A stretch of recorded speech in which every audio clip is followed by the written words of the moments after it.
The Watchers and the Invasion. The grand chamber of the Galactic Assembly hummed with the voices of 1,000 species. Representatives from across the known universe gathered in the massive dome-shaped hall, their various forms illuminated by the soft azure glow emanating from the walls. Some floated in anti-gravity pods, others stood on appendages of varying numbers, while many appeared only as holographic projections from distant star systems. At the center of the chamber, Supreme Arbiter Gental rose from her crystalline platform. Her silvery skin caught the light as she raised her 4 arms, immediately bringing silence to the chamber. Esteemed representatives, her voice resonated through the translator fields, allowing each being to hear her words in their native tongue. Our long-range sensors have detected troubling movement in the Orion Arm. The Vex Imperium has mobilized their conquest fleet. The holographic display above the central floor shifted to show hundreds of dark, angular vessels moving in perfect formation through the void of space. Red trajectory lines extended from their position toward a small blue-green planet. Their target appears to be System Sol 3, designation Earth. Gental continued, her voice somber. A world we have classified as a developing civilization, currently unaware of galactic society. Murmurs rippled through the assembly as the implications became clear. Representative Morrow of the Pax Collective stood, his gelatinous form shimmering with concern. And we intend to do nothing. These humans know nothing of the Vex or their methods. They believe themselves alone in the universe. Defense Minister Korak snorted, the scales along her neck flaring. The Vex destroyed 3 of our most advanced member worlds in the Cygnus conflict. Nara Prime fell in 2 cycles despite their planetary defense grid. What chance do primitive humans have with their chemical propellants and nuclear fission weapons? The Vex require immense resources, added Strategic Commander Jix. Perhaps their diversion to Earth will exhaust them, buying us time to strengthen our defenses elsewhere. This is unconscionable. Morrow protested, his translucent form pulsing with agitation. We have observed these humans for centuries. Yes, they are fractious and unpredictable, but they have art, music, and children who know nothing of galactic politics. We must warn them. Observer Lyanna from the Science Guild raised her tendrils. When acknowledged, she spoke carefully. Our studies suggest humans possess unusual adaptability. While technologically primitive, they display remarkable psychological resilience and problem-solving capabilities. Irrelevant, Korax replied dismissively. Their most powerful weapons would barely scratch Vex hull plating. Their militaries are divided by national boundaries. They would be conquered before they could mount a unified defense. Gental raised her arms again, calling for order. The Strategic Council has voted on this matter. By a margin of 7-2, we will maintain our non-intervention protocol. The Vex must not discover our observation network. On the display above, the red trajectory lines extending from the Vex fleet pulsed ominously as they approached the Sol system. Earth, a small blue dot, seemed insignificant against the Armada's might. What of limited contact? Suggested Representative Morrow. A single ship, a warning beacon with basic defense schematics. Korax shook her head. The Vex would detect any transmission. They'd monitor all frequencies during approach to conquest targets. As the chamber grew quiet, Morrow spoke once more. I move that we at least maintain observation. We should witness what happens. We owe them that much. Gental nodded slowly. Observation is permitted. Our cloaked monitoring vessel will maintain position in the Sol system. Full records will be kept for the archives. So we will document their extinction rather than prevent it, Morrow said bitterly. The meeting adjourned, but as the representatives dispersed, Morrow approached Lyanna from the Science Guild. Your data on human adaptability. How confident are you in those assessments? Lyanna glanced around before answering quietly. More confident than I admitted publicly.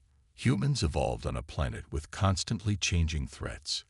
They're one of the few species we've studied that actively seek out challenges rather than avoid them. Not impressive enough to survive the Vex, Morrow said sadly. Lyanna's expression remained neutral. Perhaps, but if any species might surprise us, it would be the humans. The Vex have never encountered a Death World species before. Commander Vex stood on the bridge of the Vex flagship, Eternal Dominion, his gray carapace gleaming under the red lights of the command center. 4 black eyes arranged in a diamond pattern on his face, focused on the blue planet growing larger on the main view screen. "Status report," he ordered, his voice deep and mechanical. His second in command, Officer Cal, approached. "The humans have only just detected our fleet, Commander. Their primitive scanning technology registered our presence when we passed their lunar orbit. Their global communications networks are erupting with panic." Vec made a clicking sound that might have been laughter. "Play some of their transmissions." The ship's computer began translating and broadcasting frantic human communications throughout the bridge. Military channels from various nations crackled with alarmed voices. News broadcasts interrupted regular programming. Government emergency alerts blared warnings to confused populations. "Fascinating," Vec remarked. "They still operate as separate territorial units. No unified planetary defense." He turned to his weapons officer. "How long until optimal firing position?" 3 minutes to optimal range, Commander." Vec nodded and walked to the tactical display. The holographic map showed Earth's surface with key military installations highlighted in red, missile silos, Air Force bases, naval fleets, command centers, all identified during months of covert surveillance. "The Assembly classifies these humans as dangerous," Vec told his bridge crew. "They call Earth a death world, and humans as resourceful. But look how primitive they remain." He gestured at the planet. "No orbital defenses, no energy weapons. Their most powerful bombs would barely scratch our hull plating. Intelligence suggests they are unusually adaptable, Commander," Cal said carefully. "Perhaps caution." "Caution," Vec interrupted sharply. "We conquered the Arcturians in 6 days, and they had planetary shields. These humans still burn fossil fuels." He turned back to the view screen. "Begin the bombardment. Target their military installations first." "Yes, Commander." Bombardment commencing. The Vex ships positioned themselves strategically around the planet. Bright crimson beams of energy stabbed downward through Earth's atmosphere. Where they touched, destruction followed. Dr. Maya Patel crouched behind an overturned transport vehicle, dust coating her lab coat and face.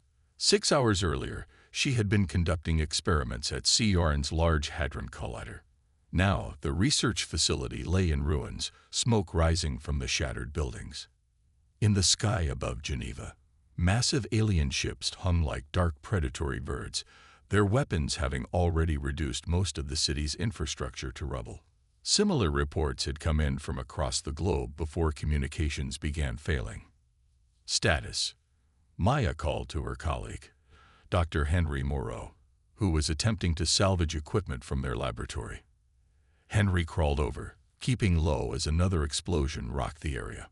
"Most of the particle accelerator is destroyed, but I managed to save the quantum computing cores and some of the research data." Maya nodded grimly. "And the alien craft that went down near the lake?" "The security team reports it's partially intact. The beings inside are dead. They look nothing like us." Maya studied the faces of the dozen surviving scientists and security personnel. They were terrified but determined. Good. Fear kept people alert when channeled properly. "Listen up," she said, gathering them closer.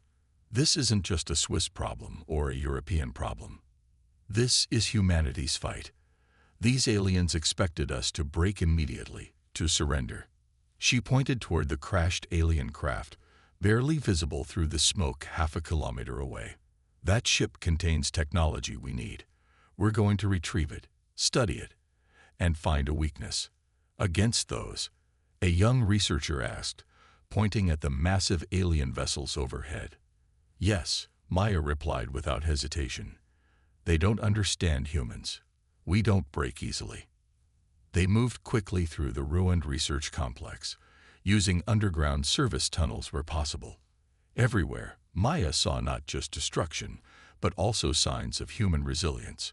Civilians helping each other from collapsed buildings, makeshift medical stations, people already organizing, adapting.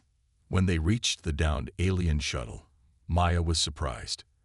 The craft was smaller than expected, perhaps 30 meters long with strange angular wings. Its hull was damaged, but largely intact, smoke still rising from a rupture near what appeared to be an engine. "Secure the perimeter," she ordered as the security team spread out. She approached the craft cautiously. A portion of the hull had cracked open, revealing the interior. Inside were 3 dead aliens, gray-skinned beings with 4 black eyes and exoskeletons covering portions of their bodies. Their environment suits had failed when the craft crashed. The control panel still glowed with strange symbols. Dr. Patel called Dr. Moreau, examining what appeared to be a weapon. "Look at this." The device was smaller than a human rifle, but clearly designed as a weapon. "Be careful with that," Maya warned. "We need to gather everything we can carry. Weapons, communication devices, anything that looks important." From the cloaked assembly observation vessel in orbit, Agent Terrace watched the unfolding invasion with growing fascination. Her ship, barely larger than a shuttle, maintained position behind Earth's moon, its advanced stealth systems keeping it hidden from both humans and Vex. "Are you recording all of this?" she asked her pilot, who nodded silently. The Vex attack had been devastating in its precision and power. Major military installations worldwide had been destroyed in the first hour. Human air forces scrambled in desperate defense had been swatted from the skies like insects. Conventional wisdom said the war should already be over. Yet something unexpected was happening. Terrace zoomed in on Geneva, where her sensors had detected a small group of humans approaching a downed Vex shuttle. Despite the catastrophic attack on their facility, they moved with purpose, not panic. They were already salvaging alien technology. Similar scenes played out elsewhere. In Asia, humans had captured a Vex ground soldier alive.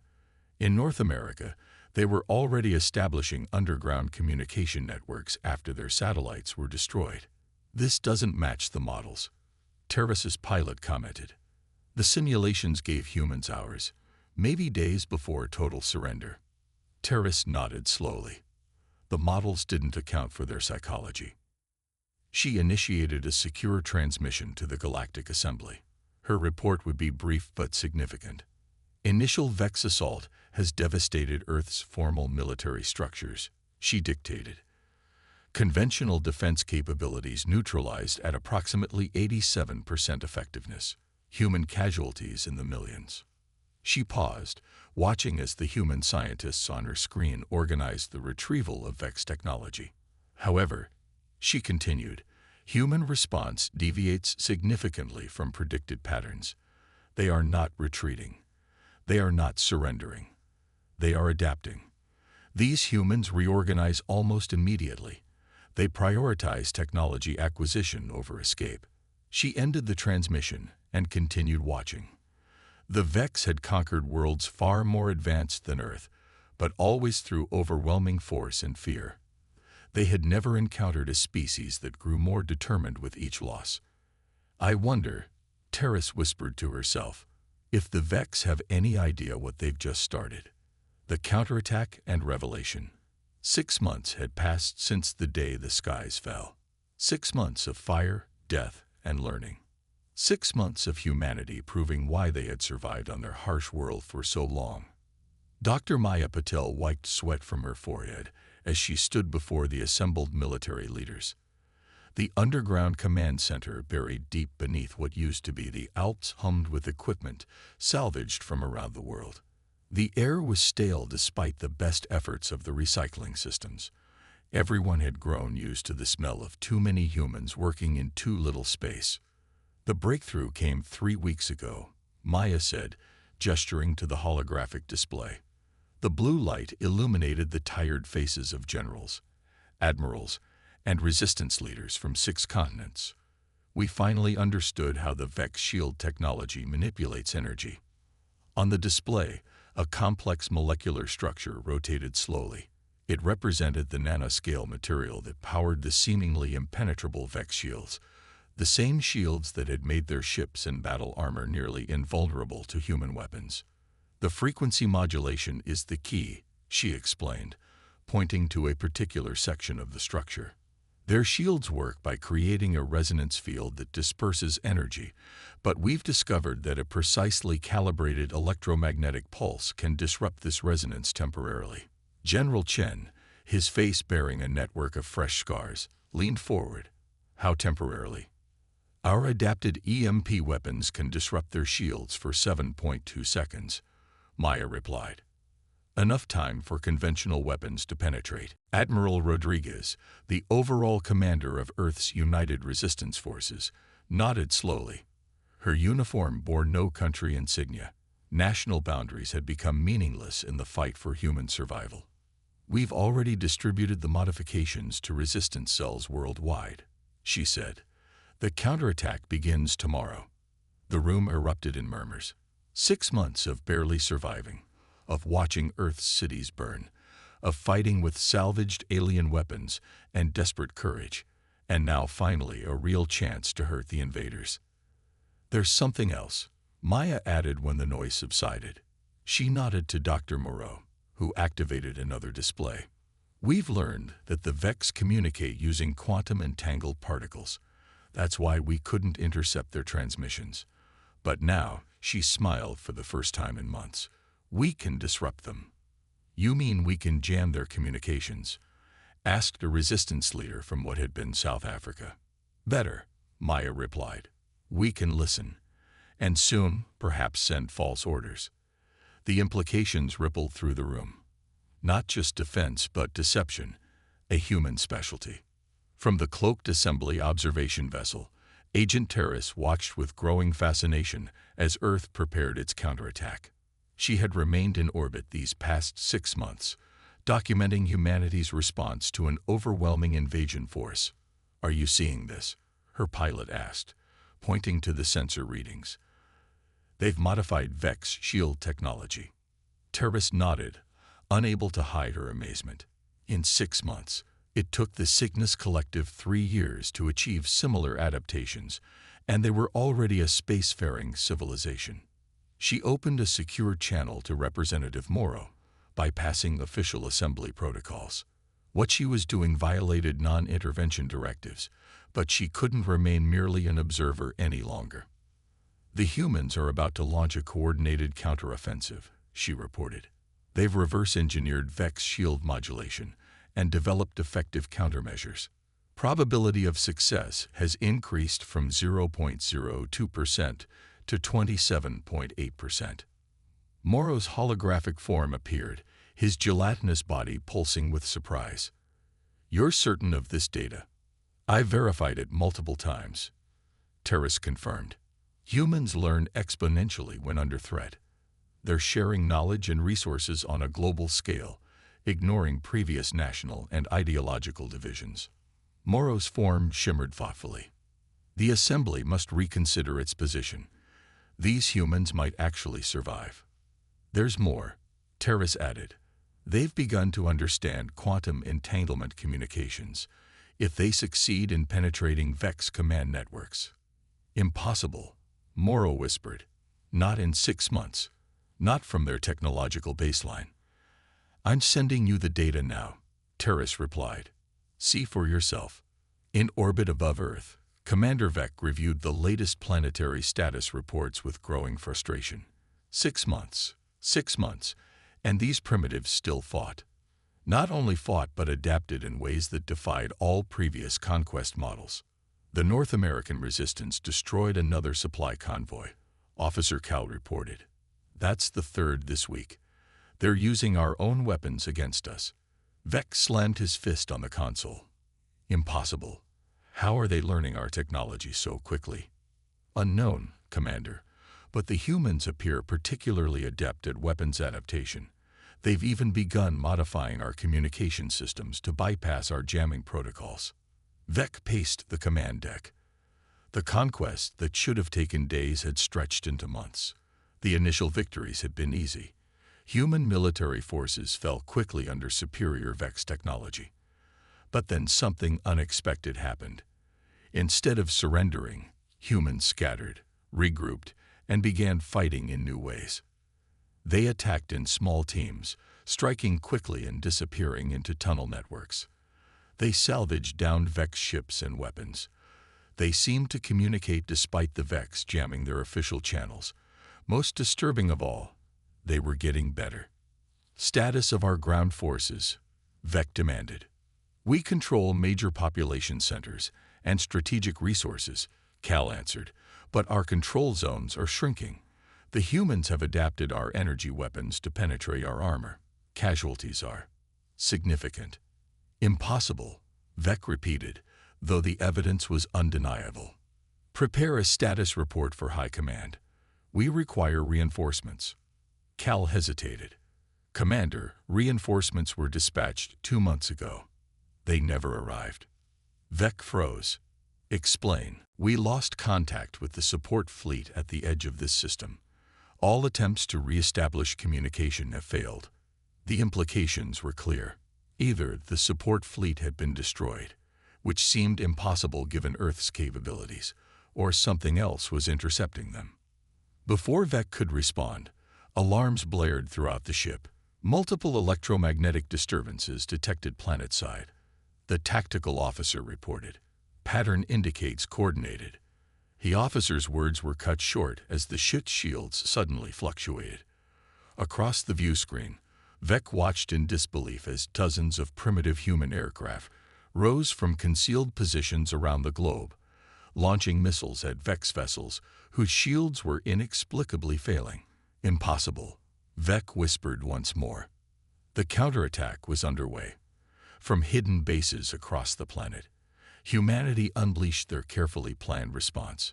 Electromagnetic pulse generators, constructed from modified Vex technology, disabled alien shields for precious seconds. In those brief windows, salvaged Vex weapons and repurposed human missiles struck with devastating effectiveness. Admiral Rodriguez watched the tactical display from the Alps Command Center as green lights flashed worldwide, indicating successful strikes against Vex targets. London reports 3 enemy craft disabled, announced a communications officer. Sydney has breached their ground command center. Moscow resistance has captured an intact supply ship.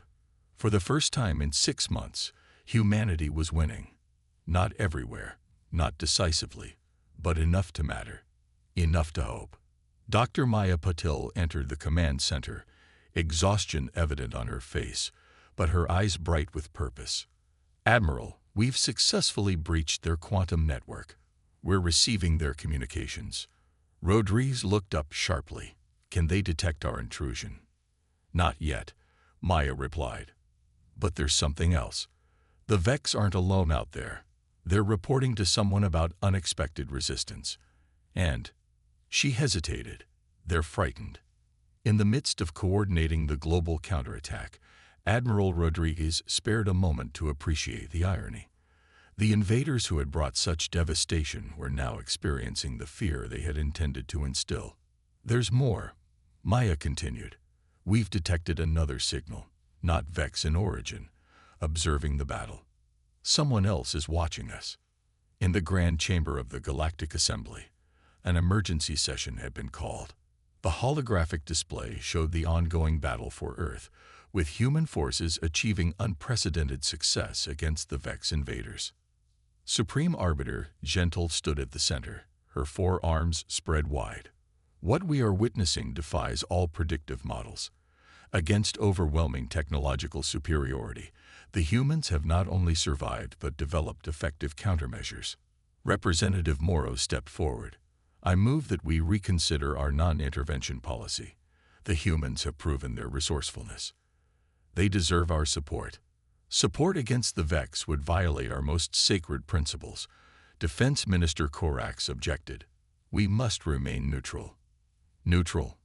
Morrow's form pulsed with indignation. We have never been neutral. We abandoned the humans to their fate, assuming their destruction. That assumption was wrong. Observer Lyanna from the Science Guild activated a data display. The humans have achieved in 6 months what other civilizations required decades to develop. Their rate of technological adaptation is unprecedented in our records. Gental raised her arms for silence. The Strategic Council has reconvened and revoted on this matter. By a margin of 6-3, we will extend limited assistance to Earth, provided contact can be established without compromising our broader security protocols. The chamber erupted in debate, but the decision was made. For the first time in its long history, the Galactic Assembly would intervene to aid a pre-spaceflight civilization against conquest. Maya Patel stood before a modified VEX communication array, her heart racing. If her calculations were correct, the device would now transmit on frequencies detectable by whoever was watching Earth's battle from orbit, not the VEX, but the other observers. "This is Earth," she broadcast, hoping someone was listening. "We know you're out there. We know you're watching. If you're enemies of the VEX, we share a common cause." For long minutes, there was nothing. Then the array hummed to life with an incoming transmission. The holographic projector activated, revealing the silvery-skinned being with 4 arms. "I am Supreme Arbiter Gental of the Galactic Assembly." The being spoke, its words translated by the modified VEX systems. "We have been observing your conflict. Your resistance has surprised us." Maya straightened. "We're full of surprises. Will you help us?" "The Assembly has voted to offer limited technological assistance," Gental replied. "But I must know, how did you adapt so quickly? The VEX have conquered civilizations far more advanced than yours." Maya smiled grimly. "That might be your answer. Those advanced civilizations relied on their technology. When it failed against the VEX, they had nothing else. We've always had to adapt, to improvise. Humanity's greatest strength isn't our technology. It's our refusal to accept defeat."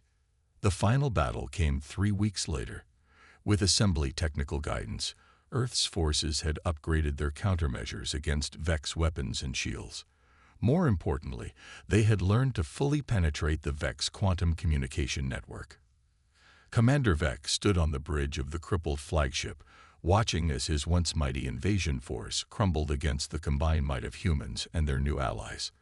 Conflicting orders spread confusion throughout his fleet. The humans were somehow broadcasting on secure VEX channels, sending false retreat commands and contradictory targeting priorities. "Impossible," he muttered, the word having lost its conviction through repeated use. How could primitives achieve this? Earth's surface now bristled with modified weapons that pierced VEX defenses with ease. Human aircraft, enhanced with salvage technology, engaged VEX fighters on nearly equal terms. And now Assembly vessels had arrived, their advanced shields neutralizing remaining VEX advantages. "Commander," Officer Cal approached, his posture revealing defeat. "High Command has ordered a full withdrawal. Earth is to be classified as a prohibited conquest target." VEX stared at the blue planet below, incomprehension frozen on his face. In all the long history of the VEX Imperium, they had never retreated. They had never failed. Until they met humans. 1 year after the invasion began, Earth was healing.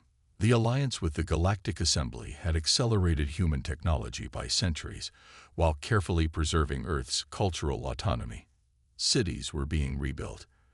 The scars would remain for generations, but humanity had survived. In the rebuilt United Nations headquarters in Geneva, Admiral Rodriguez and Dr. Maya Patel stood with Representative Morrow and Supreme Arbiter Gental, watching as the first human-built starship prepared for its inaugural flight. "The VEX have withdrawn to their core territories," Gental informed them. "Your success has inspired rebellions on 3 previously conquered worlds." "And the Assembly?" Maya asked. "Has your perspective on primitive species changed?" Morrow's translucent form rippled with what might have been embarrassment. "We have learned as much from you as you from us.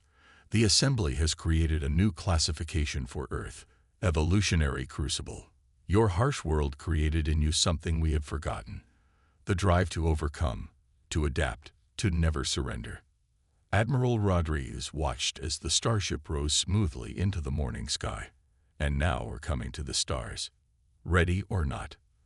The galaxy is not ready, Gentile replied with what sounded remarkably like humor. But perhaps that is precisely what it needs. As the ship disappeared into the blue, Maya thought about the long journey ahead. Humanity had faced extinction and emerged stronger, united not just with each other, but with a broader community of sentient beings.